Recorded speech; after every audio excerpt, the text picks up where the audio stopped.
ഇന്നത്തെ ജ്യോതിഷ പ്രോഗ്രാമിലേക്ക് എല്ലാവർക്കും സ്വാഗതം. ഞാൻ ഇന്ന് പറയുന്നത് മഹാഗ്രഹങ്ങളുടെ രാശിമാറ്റം മൂലം കുംഭക്കൂറിൽ വരുന്ന അവിട്ടം മര, ചതയം, പുരുരുട്ടാതി, മുക്കാലി ഈ നക്ഷത്രക്കാരുടെ നക്ഷത്രഫലമാണ് ഞാനിവിടെ പറയുന്നത്. അപ്പോൾ ഏത് ഗ്രഹങ്ങളൊക്കെയാണ് രാശി മാറുന്നത്?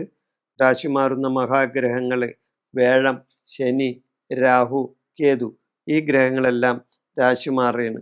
അപ്പോൾ ഈ ഗ്രഹങ്ങളുടെ രാശിമാറ്റം മൂലം ഞാൻ നേരത്തെ പറഞ്ഞ അവിട്ടം മര, ചതയം, പുരുരുട്ടാതി, മുക്കാലി ഈ നക്ഷത്രക്കാർക്ക്, കുംഭക്കൂറിൽ വരുന്ന ഈ നക്ഷത്രക്കാർക്ക് ഉള്ള ഫലമാണ് ഞാൻ പറയുന്നത്. 2025 മെയ് 14 വരെ വേഴം 4-ലും അതിനുശേഷം വേഴം 5-ലും വരുന്ന സമയമാണ് ഇവർക്ക്.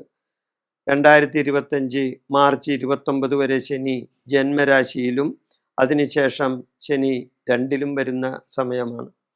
2025 മെയ് 18 വരെ രാഹു 2-ലും അതിനുശേഷം രാഹു ജന്മത്തിലും വരുന്നു. 2025 മെയ് 18 വരെ കേതു 8-ലും അതിനുശേഷം 7-ലും വരുന്നു. ഈ രാശിമാറ്റം മൂലം ഞാൻ നേരത്തെ പറഞ്ഞ അവിട്ടം മര, ചതയം, പുരുരുട്ടാതി, മുക്കാലി ഈ നക്ഷത്രക്കാർക്കുള്ള നക്ഷത്രഫലം എന്തൊക്കെയാണെന്ന് നോക്കാം. ഇവർക്ക് ഗുണമുണ്ടാവും, ദോഷങ്ങളുണ്ടാവും. എന്നാൽ ഗുണത്തേക്കാൾ കൂടുതൽ ദോഷങ്ങളാണ് ഇവർക്ക് ഉണ്ടാകാൻ സാധ്യത കൂടുതൽ. നേട്ടങ്ങൾ എന്തൊക്കെയാണെന്ന് നോക്കാം. ബന്ധുജന സഹായം ഉണ്ടാവും. ഇവർക്ക് ബന്ധുജനങ്ങളുമായി നല്ല സഹകരണം ഉണ്ടാവും. അവർക്ക് അതുവഴി സഹായങ്ങൾ കിട്ടാൻ സാധ്യതയുണ്ട്. ഗ്രഹപുഷ്ടി ഉണ്ടാവും. കുടുംബത്തിൽ സമാധാനപരമായ അന്തരീക്ഷം ഉണ്ടാവും. ഗ്രഹപുഷ്ടി ഉണ്ടാവും. ഉദ്യോഗലബ്ധി കിട്ടും.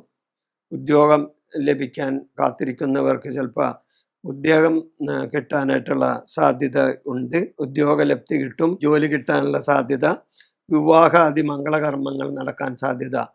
വിവാഹാദി മംഗളകർമ്മങ്ങൾ കുടുംബത്തിലോ അല്ലെങ്കിൽ അതേപോലെയുള്ള കർമ്മങ്ങളിൽ ചെന്ന് സംബന്ധിക്കാനോ ഇവർക്ക് സാധിച്ചെന്ന് വരും. പുരസ്കാരങ്ങൾ കിട്ടും. പുരസ്കാരങ്ങൾ അതായത് അംഗീകാരങ്ങൾ, അവാർഡുകൾ ഇതെല്ലാം ഇവരെ തേടി വരും. വ്യാപാരികൾക്ക് നേട്ടം കിട്ടുന്ന സമയമാണ്. വ്യാപാര നേട്ടമുണ്ടാകും. ഇത്രയും നല്ല കാര്യങ്ങളാണെങ്കിൽ തന്നെയും ദോഷാനുഭവങ്ങൾ ഉണ്ടാകും. ദേഹാരിഷ്ടത ഉണ്ടാകും. അതായത് ആരോഗ്യപരമായ കുറച്ച് ബുദ്ധിമുട്ടുകൾ ഇവരൊക്കെ നേരിടാൻ സാധ്യതയുണ്ട്. രോഗഭീതി ഉണ്ടാകും. അതായത് രോഗത്തെ പറ്റിയുള്ള ഭയം, രോഗഭീതി ഉണ്ടാവും. പതനഭയം, ആപത്തുകൾ വരുമോ എന്നുള്ള ഭയം, പതനഭയം ഉണ്ടാവും. പാദരോഗങ്ങൾ ഉണ്ടാവും. അതായത് കാൽപാദം സംബന്ധമായ രോഗങ്ങൾ ഇവരെ പിടിപെടാൻ സാധ്യതയുണ്ട്. ധനനഷ്ടം ഉണ്ടാകും.